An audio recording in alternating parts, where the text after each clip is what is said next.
आज के मुख्य समाचार। स्वतंत्रता दिवस समारोह की तैयारियां तेज। नाहन के चौगान मैदान में स्वतंत्रता दिवस समारोह की फुल ड्रेस रिहर्सल। स्वतंत्रता दिवस पर बीएसएनएल ने ग्राहकों के लिए किए खास ऐलान। आईजीएमसी में कॉन्ट्रैक्ट मजदूरों का धरना। सीएम सुक्खू ने गिनाई शिक्षा क्षेत्र में सरकार की उपलब्धियां।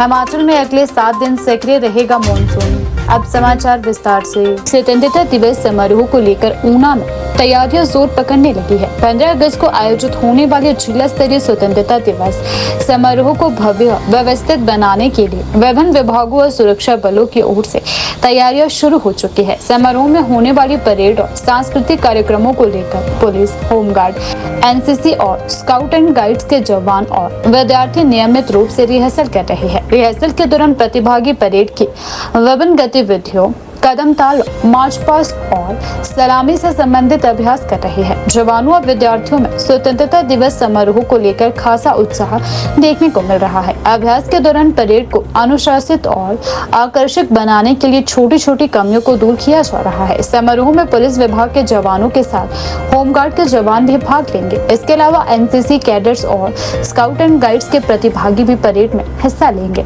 विभिन्न टुकड़ियां निर्धारित अनुशासन और तालमेल के साथ मार्च का अभ्यास कर रही है। प्रशिक्षकों और अधिकारियों की ओर से प्रतिभागियों को आवश्यक दिशा निर्देश दिए जा रहे हैं। स्वतंत्रता दिवस समारोह को लेकर प्रशासन की ओर से तैयारियों को अंतिम रूप देने की प्रक्रिया शुरू हो चुकी है। समारोह स्थल की व्यवस्थाओं, सुरक्षा, यातायात और बैठने की व्यवस्था और अन्य आवश्यक प्रबंधों को लेकर संबंधित विभागों को जिम्मेदारियां सौंपी जा रही है। अधिकारियों की निगरानी में समारोह से जुड़ी व्यवस्थाओं को समय पर पूरा करने पर जोर दिया जा रहा है। रिहर्सल के दौरान पुलिस, होमगार्ड, एनसीसी और स्काउट एंड गाइड्स की टुकड़ियों में देशभक्ति और उत्साह का माहौल नजर आया। प्रतिभागी पूरे अनुशासन के साथ कदम से कदम मिलाकर परेड का अभ्यास कर रहे हैं। प्रशिक्षकों की ओर से टुकड़ियों के कदम ताल, मार्चिंग और आपसी तालमेल पर विशेष ध्यान दिया जा रहा है। एनसीसी कैडेट्स और स्काउट एंड गाइड्स के लिए स्वतंत्रता दिवस समारोह में भाग लेना विशेष अनुभव होता है। इसके माध्यम से विद्यार्थियों में अनुशासन, नेतृत्व क्षमता, जिम्मेदारी और राष्ट्रीय सेवा की भावना को बढ़ावा मिलता है।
IGMC contract worker union C2 के बैनर तले शुक्रवार को आईजीएमसी अस्पताल के मुख्य गेट पर विभिन्न विभागों में कार्यरत कॉन्ट्रैक्ट मजदूरों ने अपनी मांगों को लेकर धरना प्रदर्शन किया। इस दौरान मजदूरों ने जोरदार नारेबाजी करते हुए प्रबंधन से उनकी समस्याओं का जल्द समाधान करने की मांग उठाई। यूनियन का कहना है कि मजदूर लंबे समय से अपनी जायज मांगों को लेकर आवाज उठा रहे हैं, लेकिन उनकी समस्याओं पर अपेक्षित ध्यान नहीं दिया जा रहा है। प्रदर्शन के दौरान चेंजिंग रूम के उचित व्यवस्था की मांग प्रमुखता से उठाई गई। इसके अलावा मजदूरों ने EPF और ESI की सुविधाओं को प्रभावी ढंग से लागू करने की भी मांग उठाई। उन्होंने कहा कि कर्मचारियों को उनके श्रम अधिकारों और सामाजिक सुरक्षा का लाभ सुनिश्चित किया जाना चाहिए। साथ ही विभिन्न विभागों में कार्यरत कॉन्ट्रैक्ट मजदूरों से जुड़ी अन्य समस्याओं का भी समाधान करने की मांग उठाई गई है। धरने में IGMC के विभिन्न विभागों से बड़ी संख्या में मजदूर शामिल हुए। मजदूरों ने एकजुट होकर कहा कि वे अपने अधिकारों और जायज मांगों के लिए लगातार संघर्ष कर रहे हैं। IGMC contract worker union CITU ने अस्पताल प्रबंधन से मजदूरों की समस्याओं को गंभीरता से लेने और जल्द वार्ता कर मांगों का समाधान करने की मांग की है। यूनियन ने स्पष्ट किया है कि यदि मजदूरों की मांगों पर जल्द सकारात्मक पहल नहीं की गई तो वे अपने अधिकारों के लिए आंदोलन को आगे भी जारी रखेंगे। पैसा खाने वालों पर हल्ला पैसा खाने वालों पर हल्ला भाई का पैसा खाने वालों पर हल्ला है शिमला के Indira medical college and hospital room में देने वालों पर हल्ला रूम में देने वालों पर हल्ला का पैसा खाने वालों पर हल्ला का पैसा खाने वाले पर हल्ला का पैसा खाने वाले पर हल्ला ठेकेदारों पर हल्ला। जैसा कि आपको मालूम है, आज IGMC कॉन्ट्रैक्ट वर्कर यूनियन यहाँ गेट के बाहर प्रदर्शन कर रही है अपनी मांगों को लेकर।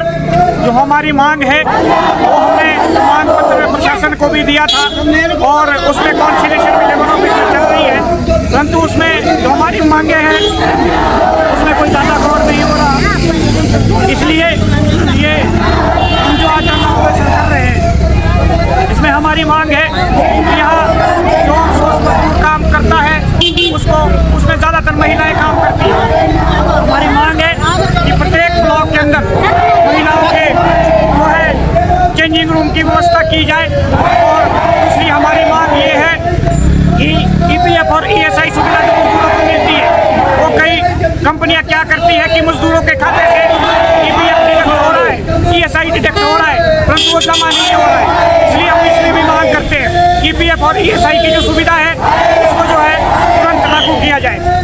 इसके साथ साथ हमारी मांग है कि जो यहाँ मजदूर काम करता है वो एक इन्फेक्शन के दायरे में काम करता है, इसलिए हमें भी जो है वार्षिक इंक्रीमेंट होना चाहिए, वार्षिक जो है वेतन की बढ़ोतरी होनी चाहिए।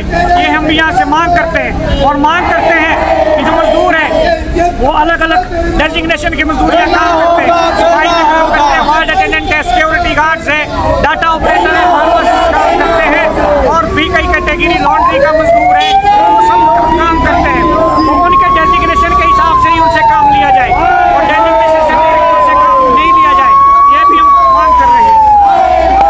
और इसके साथ हमारी मांग है कि हमारा जो भी मजदूर यहाँ काम करता है उसकी जो छुट्टियों की सुविधा है वो उसको मिलनी चाहिए।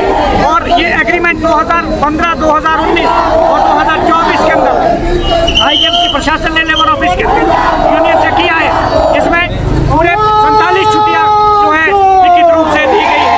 और धरातल पे क्या होता है कि मजदूरों को वो छुट्टियाँ नहीं मिलती, इसलिए उसकी भी हम मांग करते हैं कि उन छुट्टियों की सुविधा को भी लागू करवाया जाए। इसके साथ साथ हम मांग करते हैं कि मजदूर बहुत कम है, आज के समय में जितना पहले मजदूर था उतना ही मजदूर है। आप देख रहे होंगे कि IGMC के अंदर बहुत से ब्लॉकों का विस्तार हुआ, नया OPD ब्लॉक पूरा ब्लॉक बन गया और OPD के लिए मजदूरों की भर्ती हुई नहीं है। वहाँ पे जो है वही मजदूर काम करता है जो पहले से यहाँ पे काम कर रहा है। सिर्फ ट्रॉमा वार्ड के लिए 40 सैनिटेशन वर्कर और वार्ड अटेंडेंट की भर्ती हुई, जो OPD ब्लॉक है उसके लिए कोई मजदूरों की भर्ती नहीं हुई, उसमें वही मजदूर काम करता है जिससे काम का बहुत ज़्यादा बढ़ गया है। इसलिए हम ये भी मांग करते हैं कि सभी कैटेगरी के मजदूरों की भी बढ़ोतरी की जाए। यही हमारी आज की इस प्रदर्शन की मांग है। स्वतंत्रता दिवस समारोह को लेकर जिला मुख्यालय नाहन में तैयारियां अंतिम चरण में पहुंच गई है। 15 अगस्त को नाहन के ऐतिहासिक चौगान मैदान में आयोजित होने वाले जिला स्तरीय स्वतंत्रता दिवस समारोह को लेकर प्रशासन और विभिन्न विभागों द्वारा व्यापक स्तर पर तैयारियां की जा रही है। इसी कड़ी में चौगान मैदान में स्वतंत्रता दिवस समारोह की फुल ड्रेस रिहर्सल आयोजित की गई, जिसमें पुलिस, होमगार्ड, NCC और एनएसएस तथा विभिन्न शिक्षण संस्थानों की टुकड़ियों ने हिस्सा लेकर मुख्य समारोह की तैयारियों को परखा। रिहर्सल के दौरान चौगान मैदान में देशभक्ति और अनुशासन का माहौल देखने को मिला।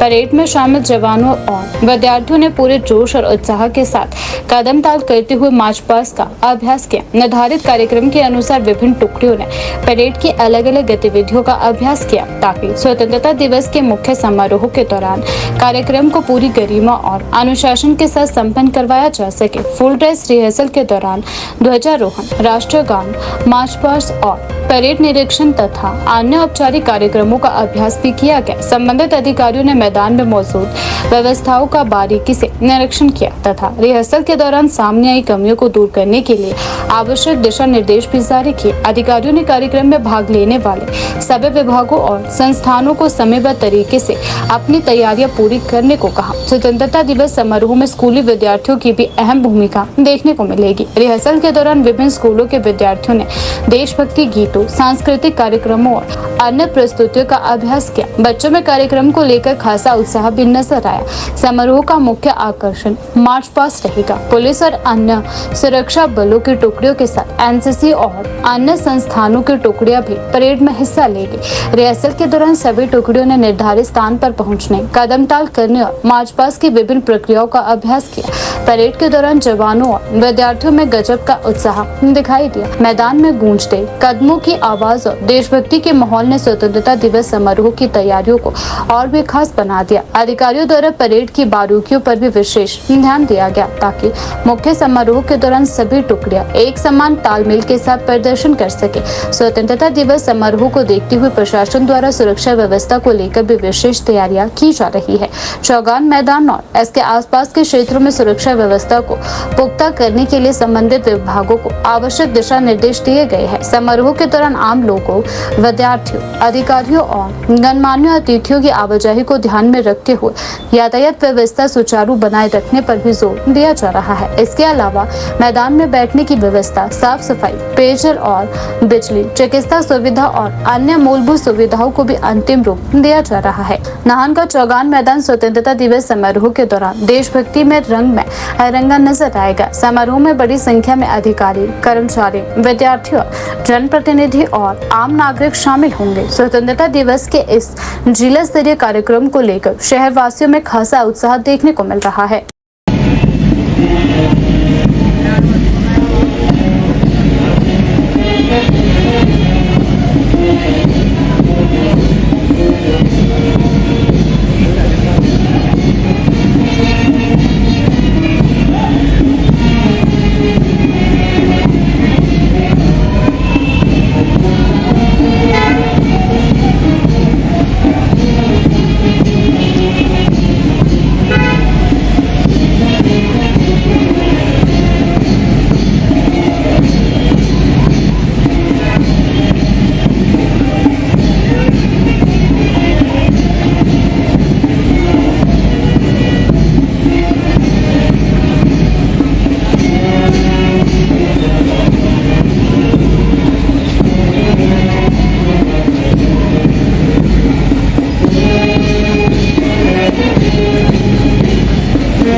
मुख्यमंत्री ठाकुर सुखविंदर सिंह सुक्खू ने नेताजी सुभाष चंद्र बोस मेमोरियल कॉलेज हमीरपुर में आयोजित वार्षिक पारितोषिक वितरण समारोह को संबोधित करते हुए कहा कि कांग्रेस सरकार ने शिक्षा को सबसे ऊपर रखा है। उन्होंने कहा कि प्रदेश में शिक्षा व्यवस्था को बेहतर बनाने के लिए सरकार ने कई महत्वपूर्ण बदलाव किए हैं। मुख्यमंत्री ने कहा कि वर्ष 2021 में प्रदेश की शिक्षा व्यवस्था की स्थिति अच्छी नहीं थी। उन्होंने कहा कि उस समय सीखने के स्तर पर कई प्रकार की कमियां थी। स्थिति का उदाहरण देते हुए उन्होंने कहा कि पहले कक्षा 5 का बच्चा भी कक्षा दूसरी की किताब पढ़ने में सक्षम नहीं था। उन्होंने कहा कि कांग्रेस सरकार ने सत्ता में आने के बाद शिक्षा व्यवस्था में सुधार को प्राथमिकता दे और आवश्यक बदलाव किए। सरकार का उद्देश्य प्रदेश के बच्चों को गुणवत्तापूर्ण शिक्षा उपलब्ध कराने के साथ साथ उनके सीखने के स्तर में सुधार करना भी है। मुख्यमंत्री ने कहा कि शिक्षा किसी भी प्रदेश के विकास की बुनियाद है। सरकार बच्चों को बेहतर शैक्षणिक वातावरण देने और भविष्य की चुनौतियों के लिए तैयार करने की दिशा में लगातार कार्य कर रही है। उन्होंने विद्यार्थियों से मेहनत और लगन के साथ आगे बढ़ने का आह्वान करते हुए कहा कि प्रदेश के युवाओं की प्रतिभा को सही अवसर और बेहतर शिक्षा उपलब्ध करवाना सरकार की प्राथमिकता है। चाहे एबीवीपी के लोग मिले, चाहे कोई और छात्र मिले, क्योंकि मेरा राजनीतिक जीवन भी एनएसयूआई से शुरू हुआ था। एनएसयूआई के प्रदेश अध्यक्ष के बाद युवा कांग्रेस से शुरू हुआ, फिर प्रदेश कांग्रेस कमेटी से शुरू हुआ और 20 साल में एमएलए बनने के बाद मुख्यमंत्री बनकर आज आपके बीच में आया हूं। हमारी सरकार की कुछ प्राथमिकताएं थी। 11 दिसंबर 2022 को जब मैंने देश के ऐतिहासिक मैदान से शपथ ली थी, उस समय हमने कुछ प्राथमिकताओं को तय किया और उन प्राथमिकताओं में क्या था? युवा पीढ़ी है, ये सदी युवाओं की है और युवा अगर सोच ले तो कोई भी लक्ष्य को वो प्राप्त कर सकते हैं। हमारी सरकार ने प्राथमिकता में सबसे पहले किसी चीज को रखा है, वो शिक्षा है और शिक्षा के क्षेत्र में हम बहुत जल्दी ही व्यवस्था परिवर्तन करके आगे आ रहे हैं। 2021 में जब स्कूली शिक्षा की बात आती है, उस समय भारतीय जनता पार्टी की सरकार केंद्र में भी थी और राज्य में भी थी। डबल इंजन की सरकार थी और गुणात्मक शिक्षा में जो सरकारी स्कूल में पढ़ने वाले छात्रों की आकलन किया गया, क्या पाया गया? क्योंकि अब आप कॉलेज में आए हैं, 5वीं का बच्चा भी दूसरी की किताब नहीं पढ़ सकता था और गुणात्मक शिक्षा में, क्वालिटी एजुकेशन में हम 21वें स्थान पर थे। हमने क्या किया 3.5 साल में शिक्षा के? हमने क्वालिटी एजुकेशन को सुधारा। 650 के करीब जो स्कूल थे जो भारतीय जनता पार्टी के नेताओं द्वारा राजनीतिक लाभ के द्वारा खोले गए थे, मैंने उन्हें बंद किया। कहा सरकारी स्कूल में पढ़ने वाला बच्चा जो होता है, आम परिवार से आता है, गांव से आता है, वो महज स्कूल में एडमिशन ले, ये तात्पर्य नहीं होना चाहिए। स्कूल में आकर अगर हम उसको गुणात्मक शिक्षा न दे तो ये सबसे बड़ा धोखा उन परिवारों के साथ है जो सरकारी स्कूल में पढ़ने वाले बच्चे हैं। और हमने उसमें सुधार किया।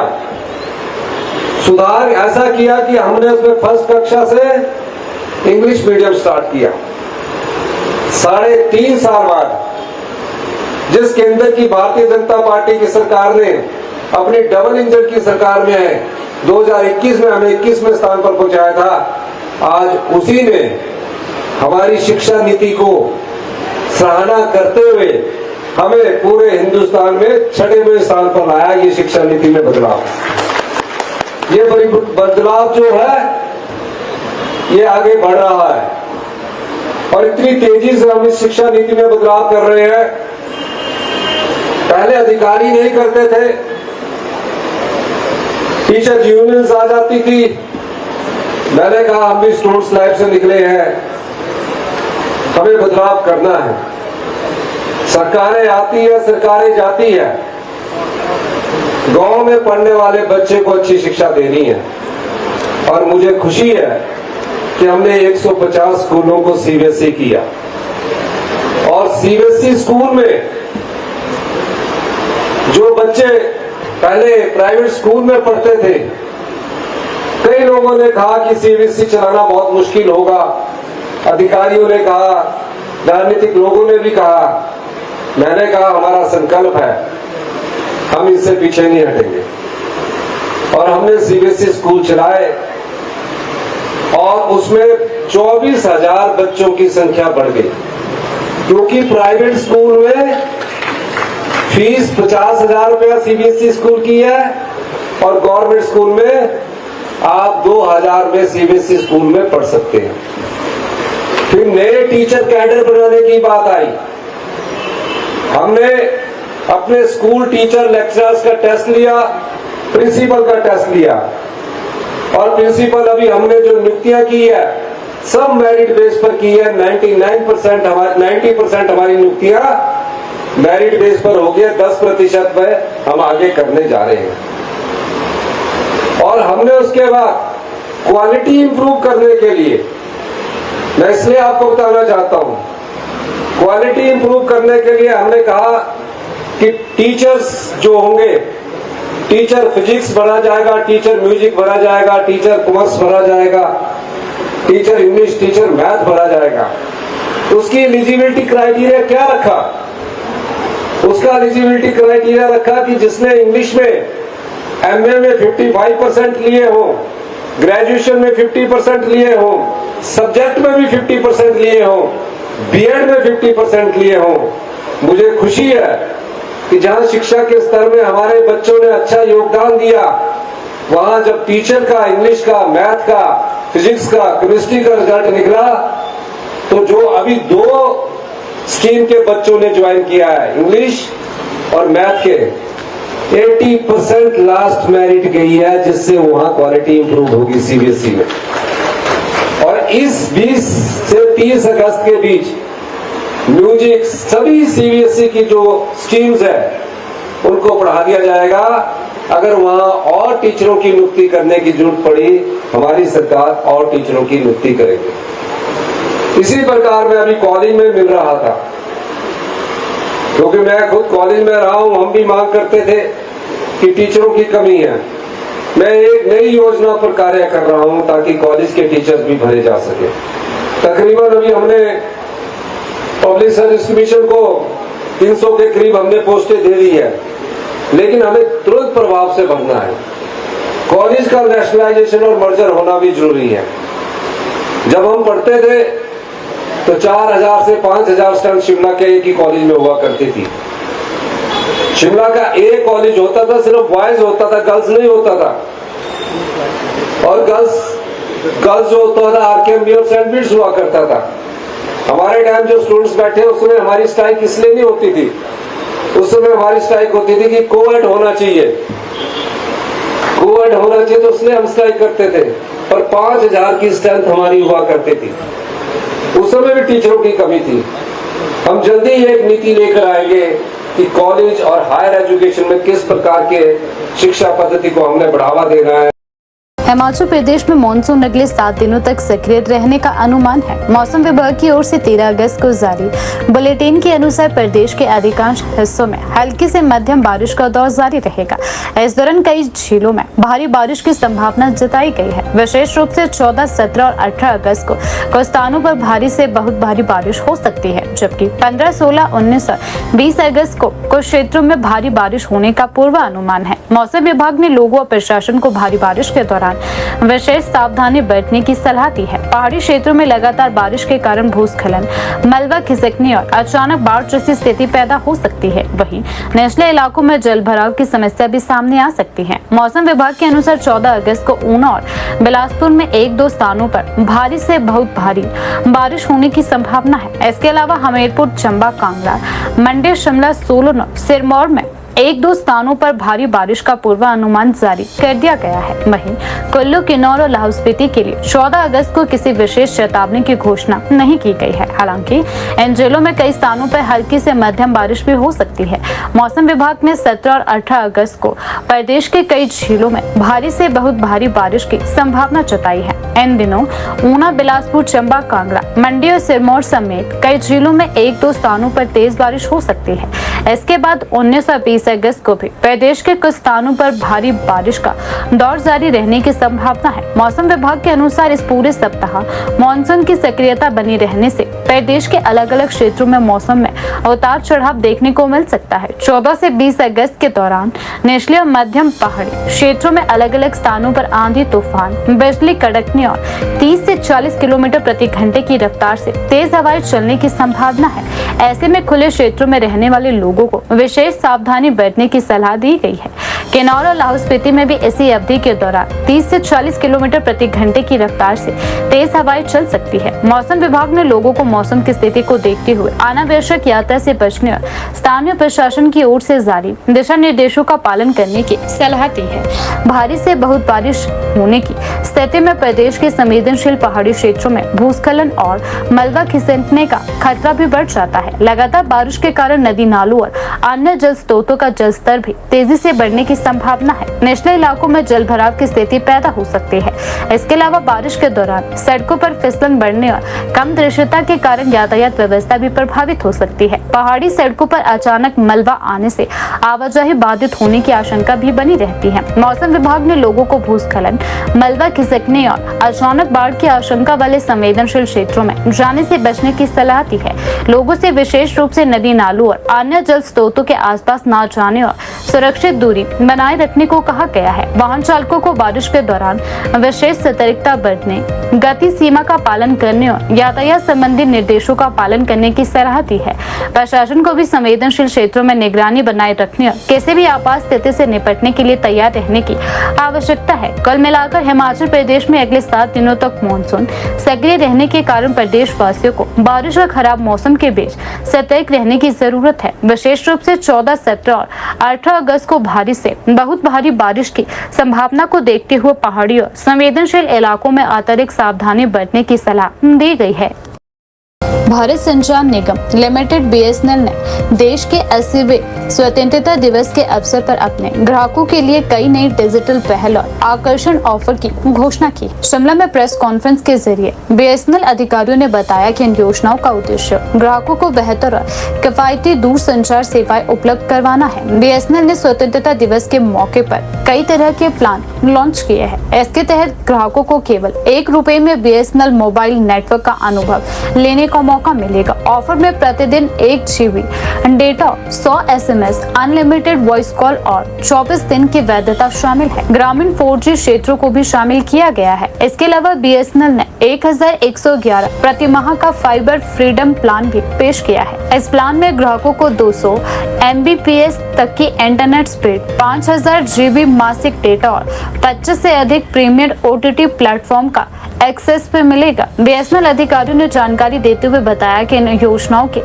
जरिए कंपनी का लक्ष्य देश भर में डिजिटल कनेक्टिविटी को मजबूत करना, दूर दराज के क्षेत्रों तक बेहतर सेवाएं पहुंचाना तथा ग्राहकों को किफायती इंटरनेट और मनोरंजक सुविधाएं उपलब्ध करवाना रहता है। मैं 80th इंडिपेंडेंस डे के उपलक्ष्य में BSNL परिवार की ओर से हमारे सभी BSNL ग्राहकों को, प्रदेशवासियों को, देशवासियों को, हमारे साथ जुड़े हुए हमारे पार्टनर्स, चाहे वो टेलीकॉम इंफ्रास्ट्रक्चर प्रोवाइडर्स हों जिनको हम टिप्स बोलते हैं, या सिस्टम इंटीग्रेटर्स हों, उनको अपनी तरफ से और इस BSNL परिवार की तरफ से हार्दिक शुभकामनाएं देता हूं और अभिनंदन करता हूं। इंडिपेंडेंस के 80 एनिवर्सरी में 80 ईयर्स कंप्लीट होने पे, जैसे कि आप जानते हैं कि BSNL शुरू से ही दूरसंचार सेवाओं में बहुत अच्छी प्रगति कर रहा है और ये प्रगति जो है ये हमारी स्वदेशी टेक्निक से हम इस प्रगति को आगे बढ़ा रहे हैं। BSNL की सारी सेवाएं स्वदेशी हैं और जो भारत सरकार का आत्मनिर्भर इनिशिएटिव है उसके तहत हम इसको स्वदेशी टेक्नोलॉजी से ही हम ये सारी दूरसंचार की सुविधाएं पब्लिक को प्रदान कर रहे हैं। और मुझे खुशी है कि ये जो ग्राहक हैं वो इन सुविधाओं को लाभ ले रहे हैं और हमारे साथ जुड़ रहे हैं। अगर मैं कहूं कि इस फाइनेंशियल ईयर की बात करूं, 1 अप्रैल से अभी तक हमारे साथ अप्रॉक्सीमेटली 71,000 न्यू मोबाइल कस्टमर्स हमारे साथ जुड़े हैं। और इसमें अगर हम देखें अप्रॉक्सीमेटली 6200 तो वो कस्टमर्स हैं जो कि दूसरी कंपनियों से हमारे पास आए हैं। हम उनको 14 सब्सक्राइबर्स बोलते हैं तो 6200 आउट ऑफ 71,000 जो है ये दूसरी कंपनियों से BSNL में आए हैं। इसी जैसे आप जानते हैं कि हम FTTH सर्विसेज भी देते हैं, फाइबर टू होम सर्विसेज भी देते हैं। तो हमने इस फाइनेंशियल ईयर में 1 अप्रैल से लेकर अभी तक करीबन 5 महीने में हम अप्रॉक्सीमेटली हमने 7600 कनेक्शंस, FTTH कनेक्शंस भी हमने लगाए। और ये कनेक्शंस हमारे काफ़ी पॉपुलर हैं। अगर मैं टोटल करूं तो अभी तक हमारे पास करीबन 85,000 के आसपास FTTH कनेक्शंस हिमाचल में काम कर रहे हैं और ये एक बहुत रिस्पेक्टेबल फिगर है। आप जानते हैं कि BSNL डिजिटल डिवाइड को कम करने के लिए हमेशा प्रयत्नशील रहता है। डिजिटल डिवाइड का मतलब कि जो अर्बन और रूरल एरिया के बीच में जो डिजिटल डिवाइड होती है या अमीर और गरीब के बीच में जो डिजिटल डिवाइड होती है, डिजिटल चीज़ों को एक्सेस करने की क्षमता, उसको कम करने के लिए BSNL निरंतर प्रयत्नशील है। बिकॉज BSNL भारत सरकार का उपक्रम के रूप में कार्य करता है। तो हमारा मोटिव सिर्फ पैसा कमाना नहीं है, बल्कि सुविधाओं को हर उस दूर दराज के क्षेत्र तक पहुंचाना है जहां पे हमारे आम नागरिक जो है इस चीज़ को एक्सेस कर पाए और लाभान्वित हो पाए। इंडिपेंडेंस डे के उपलक्ष्य में हम कुछ ऑफरिंग्स लेके आए हैं अपने कस्टमर्स के लिए, जिसका ब्यौरा मैं आपके सामने अभी रखूंगा। सबसे पहले जो हमारी मोबाइल सर्विस है, उस मोबाइल सर्विस में हम 2 ऑफरिंग्स लेके आए हैं। जो पहली ऑफरिंग है वो है 1 रुपी सिम की ऑफर। ये इसको हम 1 रुपी फ्रीडम प्लान 2.0 के नाम से बोल रहे हैं। और इस 1 रुपी सिम में आपको 1 GB डाटा पर डे मिलेगा और इसकी जो वैलिडिटी होगी वो 24 डेज की होगी। साथ में इसमें अनलिमिटेड कॉल्स हैं और 100 SMS पर डे के हिसाब से फैसिलिटी इसमें अवेलेबल है। ये बहुत ही पॉपुलर हुई क्योंकि ये जैसे ही लॉन्च हुई, एक ही दिन के अंदर हमने अप्रॉक्सीमेटली 700 के आसपास ये सिम्स जो हैं हमारे बिक्री हुए। ये 12 अगस्त से ये शुरू हुई है। 12 सितंबर तक ये 1 महीने के लिए लॉन्च की जा रही है, जिसमें सिर्फ 1 रुपये में सिम दिया जा रहा है। और जैसे मैंने आपको बताया कि उस 1 रुपये के सिम में आपको 1 GB का डाटा मिल रहा है, 100 SMS मिल रहे हैं, साथ में इसकी वैलिडिटी भी 24 डेज की है। सेकेंड ऑफरिंग जो है वो हमारी मोबाइल के अंदर वो हमारा एनुअल प्लान है।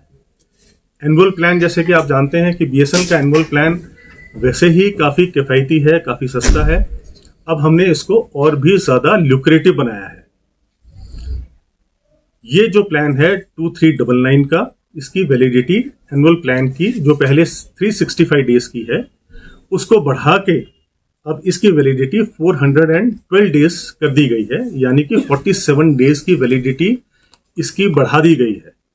लेकिन इसका फायदा भी उन्हीं ग्राहकों को मिलेगा जो कि 12 अगस्त से लेकर 12 सितंबर तक ये अपना रिचार्ज कराएं। तो अगर आप 12 अगस्त से 12 सितंबर के बीच में एनुअल रिचार्ज कराते हैं तो